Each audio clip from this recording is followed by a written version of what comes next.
Chapter 26. Deny them targets. The strategy of the void. The feeling of emptiness or void, silence, isolation, non-engagement with others, is for most people intolerable. As a human weakness, that fear offers fertile ground for a powerful strategy. Give your enemies no target to attack. Be dangerous, but elusive and invisible. Then watch as they chase you into the void. This is the essence of guerrilla warfare. Instead of frontal battles, deliver irritating but damaging side attacks and pinprick bites. Frustrated at their inability to use their strength against your vaporous campaign, your opponents will grow irrational and exhausted. Make your guerrilla war part of a grand political cause, a people's war, that crests in an irresistible revolution. The lure of the void. In 1807, Napoleon Bonaparte of France and Tsar Alexander I of Russia signed a treaty of alliance. Now the period's two great military powers were linked. But this treaty was unpopular with the Russian court. Among other things, it allowed Napoleon nearly free reign in Poland, Russia's traditional front yard. Russian aristocrats worked to influence the Tsar to repudiate it. Before too long, Alexander began to take actions that he knew would displease the French, and by August 1811, Napoleon had had enough. It was time to teach Russia a lesson. He began to lay plans for an invasion. The acquisition of this vast territory to the east would make him the ruler of the largest empire in history. Some of Napoleon's ministers warned him of the dangers of invading such a vast country, but the Emperor General felt supremely confident. The Russian army was undisciplined, and its officers were squabbling among themselves. Two forces in Lithuania were positioned to block an invasion from the west, but intelligence had revealed that they were unprepared. Napoleon would march into a central position between these forces and defeat them in detail. He would ensure victory by mobilizing an army 3 times larger than any he had previously led. 650,000 men would march into Russia, 450,000 as part of the main attack force, the rest to secure lines of communication and supply. With an army this size, he could dominate even the large spaces of Russia, overwhelming the feeble enemy not only with his usual brilliant maneuvers, but with superior firepower. Napoleon may have felt certain of victory, but he was not a reckless man. As always, he studied the situation from every angle. He knew, for instance, that Russian roads were notoriously bad. Local food supplies were meager. The climate tended to extremes of heat and cold, and the vast distances made it much harder to encircle the enemy. There was always room to retreat. He read up on the failed invasion of Russia by the King of Sweden, Charles XII, in 1709, and anticipated that the Russians might revert to a scorched earth policy. His army would have to be as self-sufficient as possible. The distances were too great to have extended supply lines from Europe. But given its size, that would require incredible planning and organization. To help provide for his army, Napoleon had vast storehouses close to the borders of Russia filled with wheat and rice. He knew it would be impossible to provide fodder for the 150,000 horses of his army, and so thinking ahead, he decided they would have to wait until June for the invasion, when the grasses of the Russian plains would be rich and green. At the last minute, he learned Russia had very few mills to grind grain into flour, so he added to his growing list the need to bring materials to build mills along the way. With the logistical problems addressed and his usual well-devised strategy in hand, Napoleon told his ministers that he foresaw complete victory within 3 weeks. In the past, these predictions of Napoleon's had been uncannily accurate. In June 1812, Napoleon's vast armada of men and supplies crossed into Russia.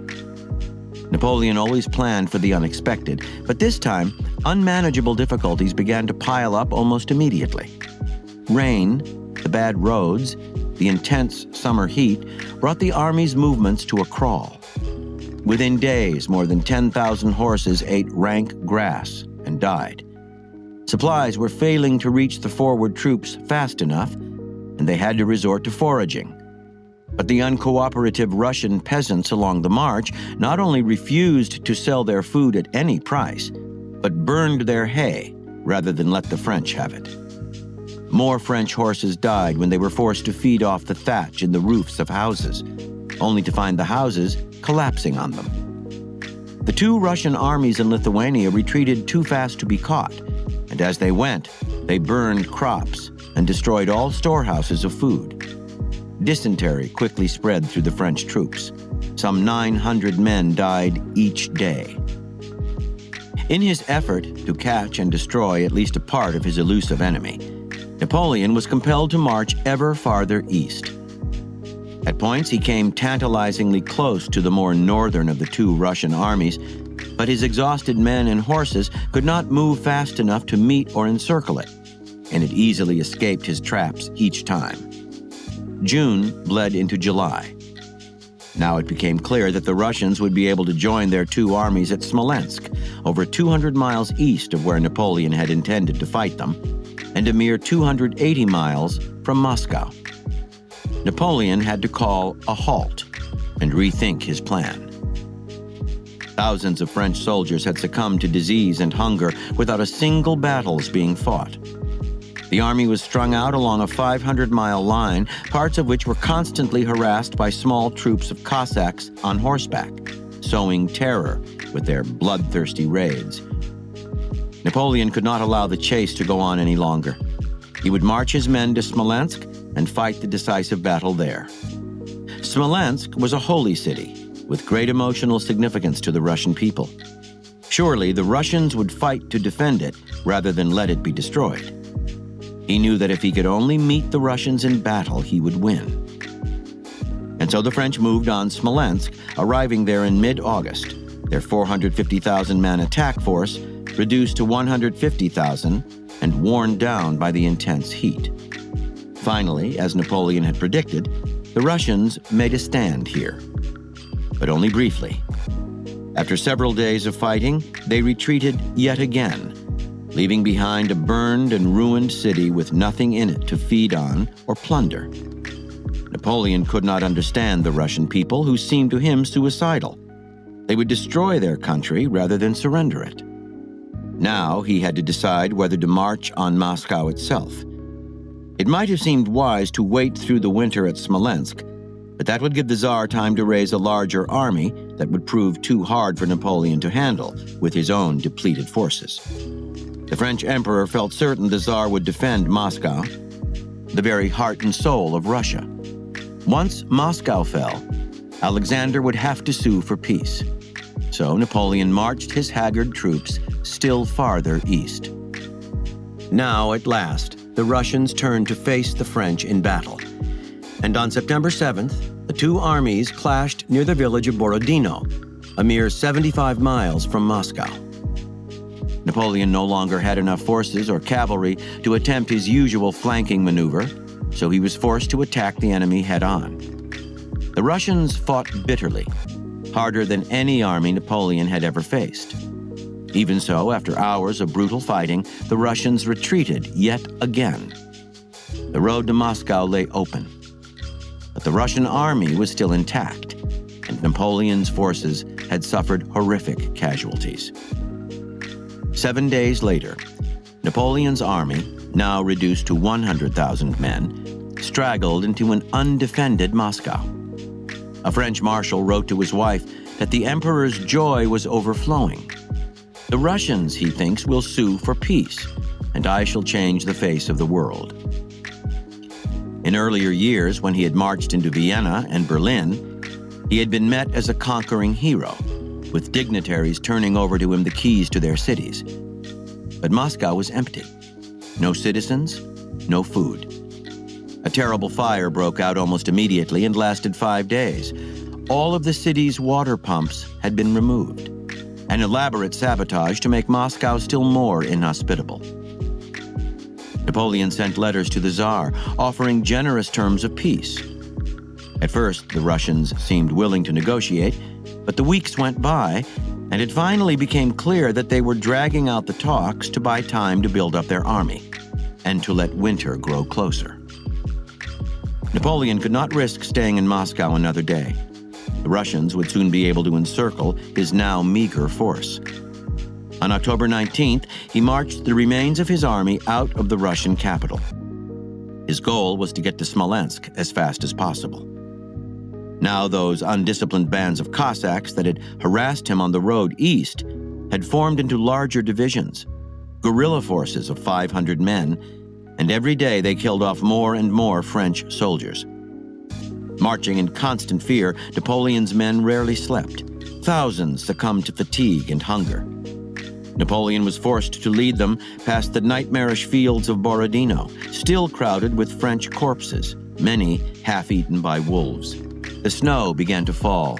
The Russian winter set in. The French horses died from the cold, and every last soldier had to trudge through the snow on foot. Barely 40,000 made it to Smolensk. The cold was worsening. There was no time to tarry in Smolensk. Through some deft maneuvering, Napoleon managed to get his troops across the Berezina River, allowing them a clear line of retreat to the west. Then, in early December, hearing of a failed coup d'etat at home in France, he left his troops behind and headed for Paris. Of the 450,000 men in his main attack force, some 25,000 made it back. Few among the rest of the army survived as well. Napoleon had miraculously escaped to fight more wars, but he would never recoup his losses in manpower and horses. Russia was indeed his grave. Interpretation. By the time Napoleon invaded Russia, Tsar Alexander I had met him a number of times in previous years and had come to know him quite well. The emperor, Alexander saw, was an aggressive man who loved any kind of fight, even if the odds were stacked against him. He needed battles as a chance to put his genius in play. By refusing to meet him in battle, Alexander could frustrate him and lure him into a void. Vast but empty lands without food or forage, empty cities with nothing to plunder, empty negotiations, empty time in which nothing happened, and finally, the dead of winter. Russia's harsh climate would make a shambles of Napoleon's organizational genius, and as it played out, Alexander's strategy worked to perfection. Napoleon's inability to engage his enemy got under his skin. A few more miles east, one solid battle, and he could teach this cowardly foe a lesson. His emotions, irration, anger, confusion, overwhelmed his ability to strategize. How could he have come to believe, for instance, that the fall of Moscow would force the Tsar to surrender? Alexander's army was still intact, the French had grown frighteningly weak, and winter was coming.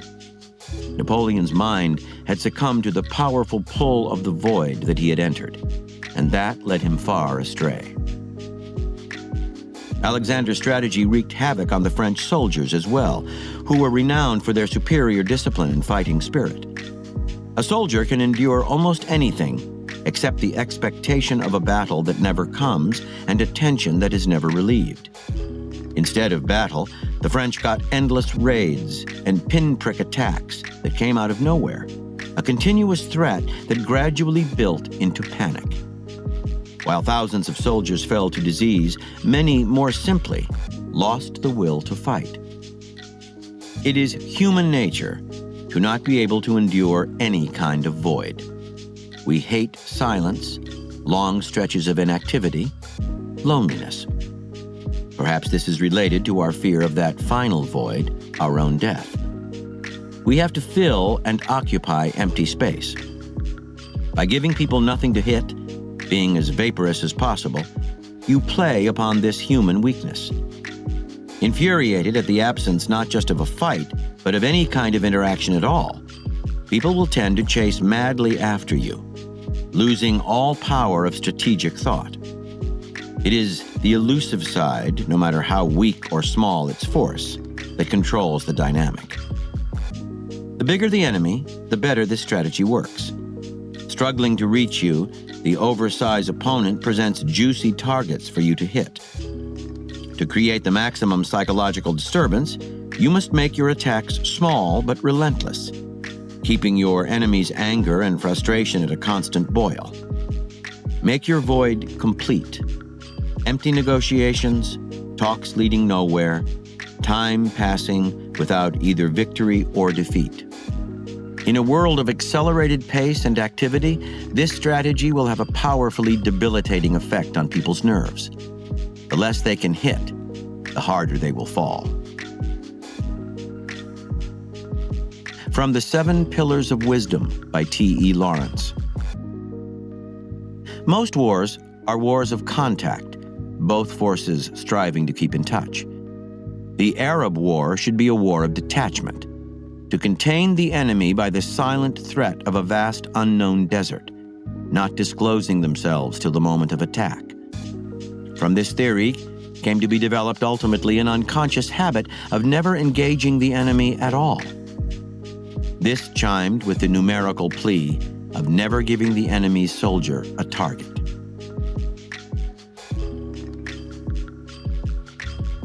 Keys to warfare. Over the centuries, organized war, in all its infinite variations, from primitive to modern, Asian to Western, has always tended to follow a certain logic, which is so universal as almost to seem inherent to the process. The logic is as follows. A leader decides to take his country to war and raises an army for that purpose. That army's goal is to meet and defeat the enemy in a decisive battle that will force a surrender and favorable peace terms. The strategist guiding the campaign must deal with a specific area, the theater of war. This area is most often relatively limited. Maneuvering in vast open spaces complicates the possibility of bringing the war to closure. Working within the theater of war, then, the strategist contrives to bring his army to the decisive battle in a way that will surprise the enemy or put it at a disadvantage. It is cornered, or attacked from both front and rear, or must fight uphill. To keep his forces strong enough to deliver a mortal blow, he concentrates them rather than dispersing them. Once battle begins, the army will naturally form a flank and rear that it must protect against encirclement, as well as lines of communication and supply. It may take several battles to end the war, as each side works to dominate the key positions that will give it control of the theater, but military leaders must try to end it as quickly as possible. The longer it drags on, the more the army's resources are stretched to a breaking point where the ability to fight collapses. Soldiers' morale declines with time as well. As with any human activity, however, this positive, orderly side generates a negative shadow side that contains its own form of power and reverse logic. The shadow side is guerrilla warfare. The rudiments of guerrilla warfare originated thousands of years ago, when smaller nations found themselves invaded by more powerful neighbors. To survive, their armies were forced to flee the invader, for any direct engagement would have destroyed them. It soon became clear that the longer they fled and eluded battle, the more they ruined the enemy's strategies and confused it by not conforming to the usual logic of engagement. Their next step was to take this further. These early guerrilla warriors learned the value of operating in small, dispersed bands, as opposed to a concentrated army, keeping in constant motion, never forming a front, flank, or rear for the other side to hit. The enemy would want to keep the war confined to a particular space, better than to extend it over as much territory as possible, melting into the countryside, forcing the enemy to disperse itself in the chase, opening itself up to raids and pinprick attacks. The enemy would naturally want a quick end to the war, so it was desirable to drag it out as long as possible, making time an offensive weapon that consumed the enemy with friction and sagging morale. In this way, over thousands of years and through trial and error, the art of guerrilla warfare developed and was refined into its present-day form. Conventional military training and thought revolve around concentrating for battle, maneuvering within limited areas, and straining for the quick kill. Guerrilla warfare's reversal of this natural order of war makes it impossible for a conventional army to counter, hence its power. In the shadowland of reverse warfare, where none of the normal rules apply, the conventional army flounders. Done right, guerrilla warfare is virtually unbeatable. The word guerrilla, small war in Spanish, was coined in reference to the Peninsular War of 1808 to 1814, which began when Napoleon invaded Spain. Melting into their country's mountains and inhospitable terrain, the Spaniards tortured the French, making it impossible for them to profit from their superior numbers and weaponry. Napoleon was bedeviled by an enemy that attacked without forming a front or rear. The Cossack fighters, who undid him in Russia in 1812, had learned a lot from the Spanish and perfected the use of guerrilla warfare. Their harassment caused far more damage than anything the rather incompetent Russian army could inflict. This strategy has become a more powerful and prevalent tool in modern warfare for several reasons. First, by exploiting technological advances in weaponry and explosives, a small guerrilla band can cause disproportionate damage. Second, Napoleonic warfare greatly expanded the size of conventional armies, making them much more vulnerable to hit-and-run tactics from light and mobile forces. Finally, guerrilla war has been adopted for political purposes to great effect. By infusing local people with the fervor of a cause, a revolutionary leader can covertly multiply his strength. His civilian supporters can sabotage the enemy's invading force, provide valuable intelligence, and turn the countryside into an armed camp. The power of guerrilla warfare is essentially psychological. In conventional warfare, everything converges on the engagement of two armies in battle. That is what all strategy is devised for, and what the martial instinct requires as a kind of release from tension. By postponing this natural convergence indefinitely, the guerrilla strategist creates intense frustration. The longer this mental corrosion continues, the more debilitating it gets. Napoleon lost to the Russians because his strategic bearings were pushed off course. His mind fell before his army did. Because it is so psychological, guerrilla strategy is infinitely applicable to social conflict. In life, as in war, our thoughts and emotions naturally converge on moments of contact and engagement with others. We find people who are deliberately elusive, who evade contact, extremely disconcerting. Whether because we want to grab them and pin them down, or because we are so annoyed with them that we want to hit them, they pull us toward them, so that either way the elusive one controls the dynamic. Some people take this further, attacking us in ways that are evasive and unpredictable. These opponents can gain a disturbing power over our minds, and the longer they keep it up, the more we are sucked into fighting on their terms. With advances in technology that make it easier to maintain a vaporous presence, and the use of the media as both a screen and a kind of guerrilla adjunct, the power and effectiveness of this warfare in political or social battle are greatly enhanced. In heated political times, a guerrilla-style campaign, allied with some cause, can be used to wage a people's war against large entities, corporations, entrenched powers. In this kind of public combat, everyone loves to fight on the guerrilla's side because the participants are more deeply involved in the struggle, not mere cogs in a giant machine. Franklin Roosevelt was a kind of political guerrilla warrior.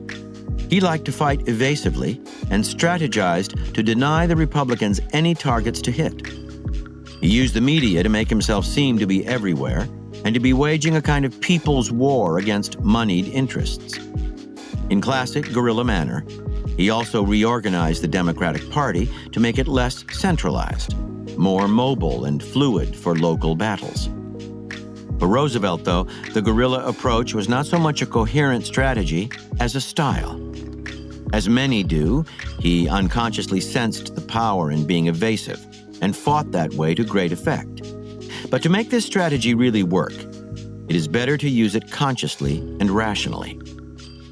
Guerrilla strategy may be the reverse side of war, but it has its own logic, backward yet rigorous. You cannot just improvise it anarchically. You must think and plan in a new way, mobile, dimensional, and abstract. The primary consideration should always be whether a guerrilla-style campaign is appropriate for the circumstances you are facing. It is especially effective, for instance, against an opponent who is aggressive yet clever, a man like Napoleon. These types cannot stand lack of contact with an enemy. They live to maneuver, outwit, and outhit. Having nothing to strike at neutralizes their cleverness, and their aggression becomes their downfall. It is interesting to note that this strategy works in love as well as in war, and that here too Napoleon was its victim. It was by a guerrilla-style seduction, by enticing him to chase her, giving tantalizing lures, but offering him nothing solid to grasp, that Empress Josephine made him her slave. This strategy of the void works wonders on those who are used to conventional warfare. Lack of contact is so outside their experience that it warps any strategic powers they have. Large bureaucracies are often perfect targets for a guerrilla strategy for the same reason. They are capable of responding only in the most orthodox manner. In any event, guerrilla warriors generally need an opponent that is large, slow-footed, and with bullying tendencies. Once you have determined that a guerrilla war is appropriate, take a look at the army you will use. A large conventional army is never suitable. Fluidity and the ability to strike from many angles are what counts. The organizational model is the cell. A relatively small group of men and women, tight-knit, dedicated, self-motivated, and spread out. These cells should penetrate the enemy camp itself. This is how Mao Zedong organized his army in the Chinese Revolution, infiltrating the nationalist side, causing sabotage in the cities, leaving the deceptive and terrifying impression that his men were everywhere. When U.S. Air Force Colonel John Boyd joined the Pentagon in the late 1960s to help develop jet fighters, he faced a reactionary bureaucracy dominated by commercial interests rather than military ones. The Pentagon was in dire need of reform, but a traditional bureaucratic war, an attempt to convince key staff directly and frontally of the importance of his cause, would have been a hopeless venture. Boyd would simply have been isolated and funneled out of the system. He decided to wage a guerrilla war instead. His first and most important step was to organize cells within the Pentagon. These cells were small and hard to detect, giving the reactionaries nothing to hit at when they realized they were in a war. Boyd recruited his guerrillas from among those dissatisfied with the status quo, especially the young. Young people are always more receptive to change, and they love this style of fighting.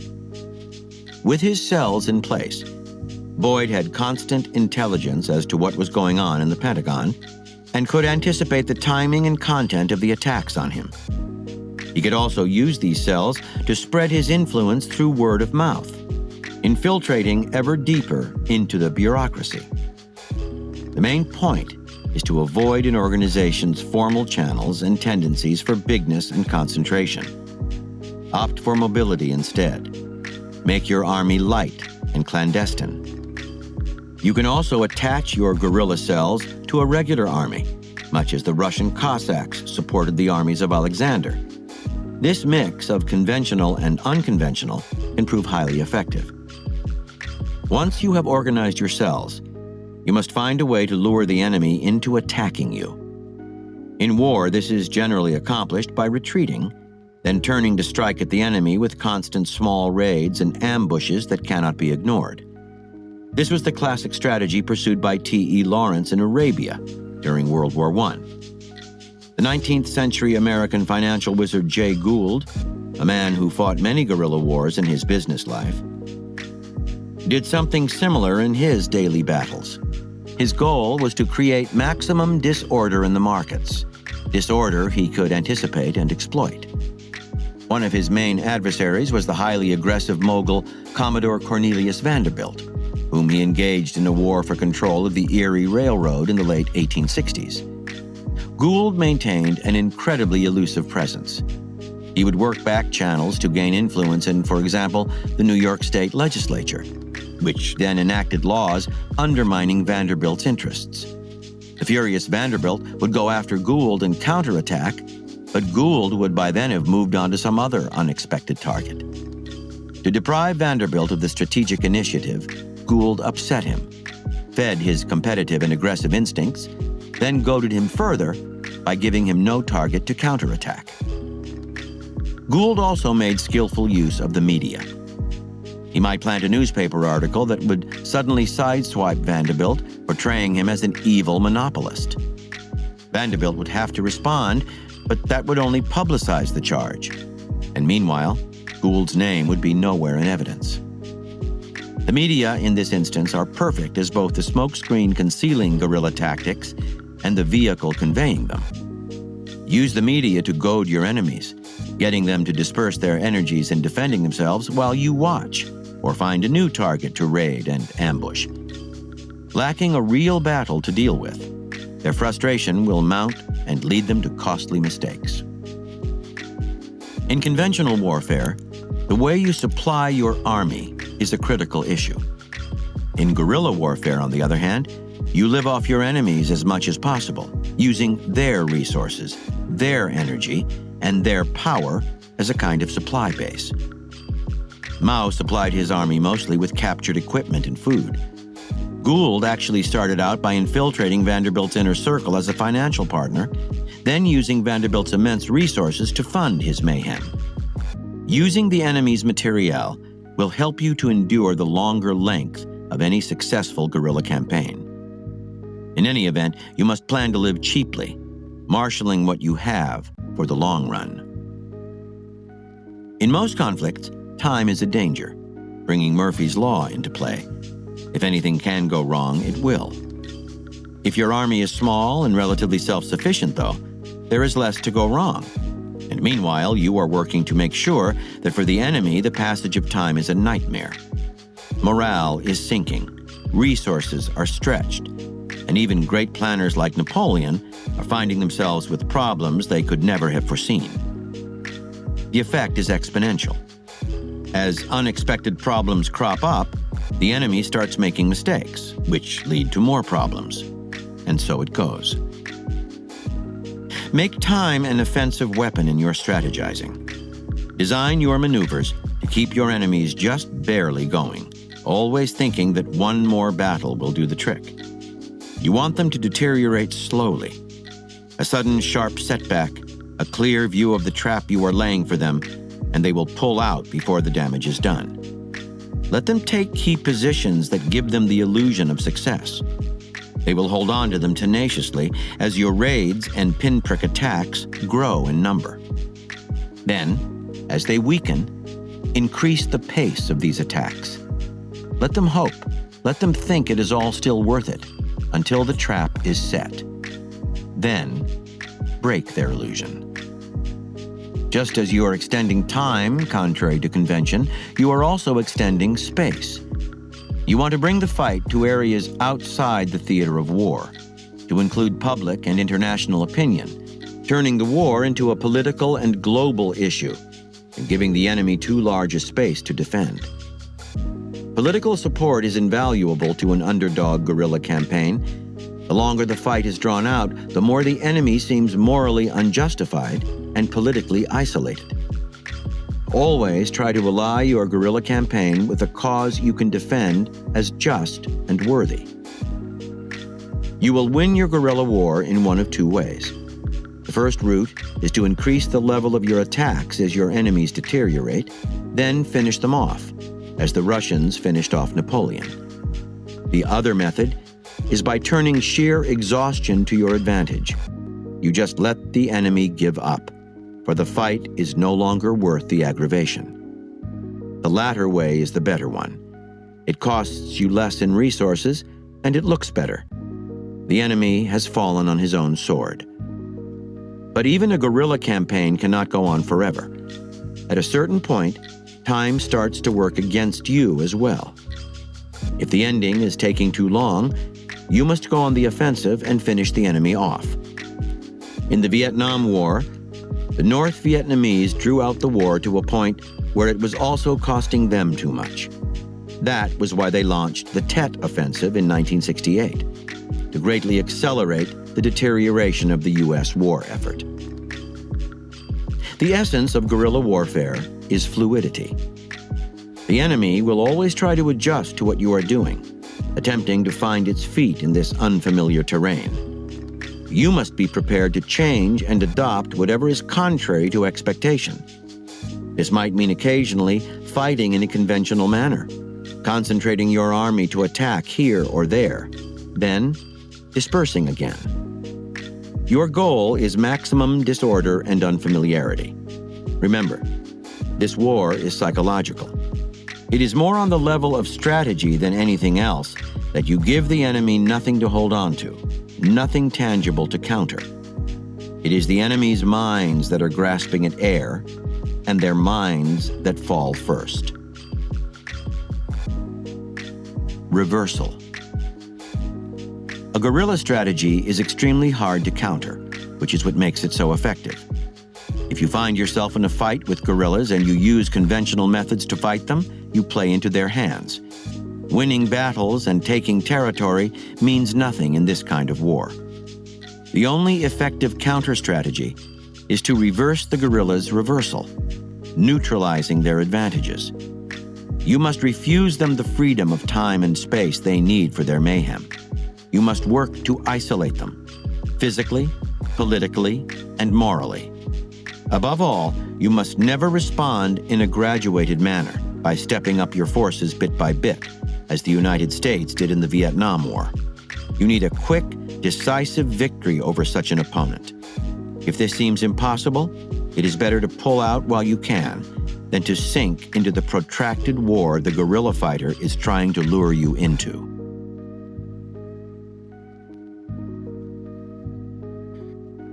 Here are further reflections on the strategy of the void.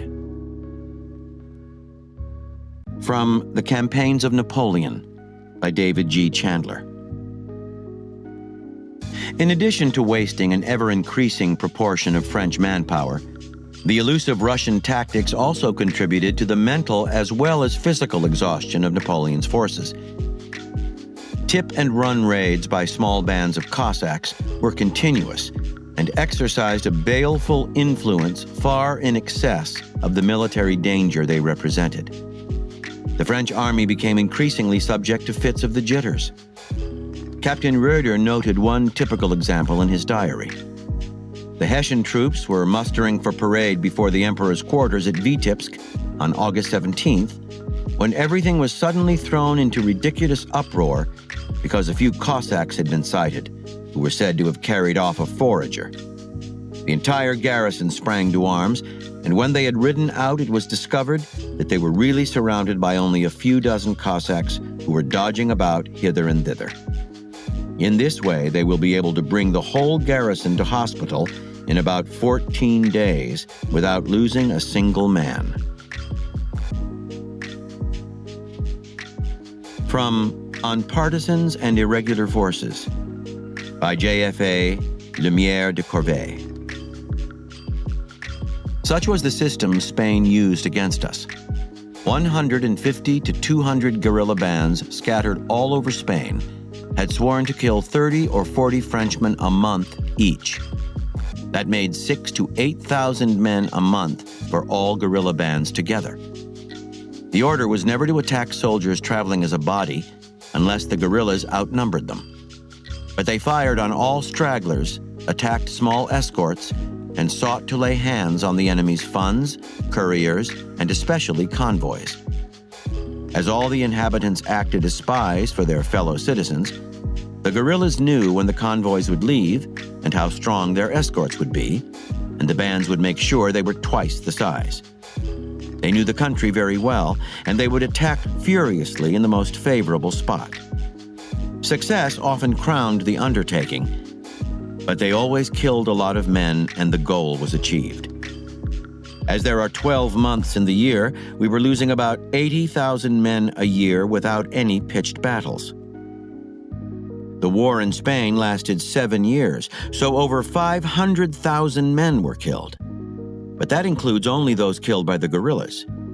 Add the battles of Salamanca, Talavera, and Vitoria, and several others that our troops lost, the sieges, the fruitless attack on Cadiz. Add to the invasion and evacuation of Portugal, the fevers and various illnesses that the temperature caused our soldiers to suffer, and you will see that we could add a further 300,000 men to that number during those 7 years.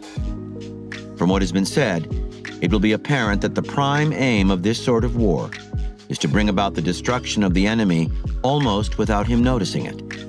And as a drop of water dripping on a stone will eventually dig a hole in the stone, patience and perseverance are needed, always following the same system.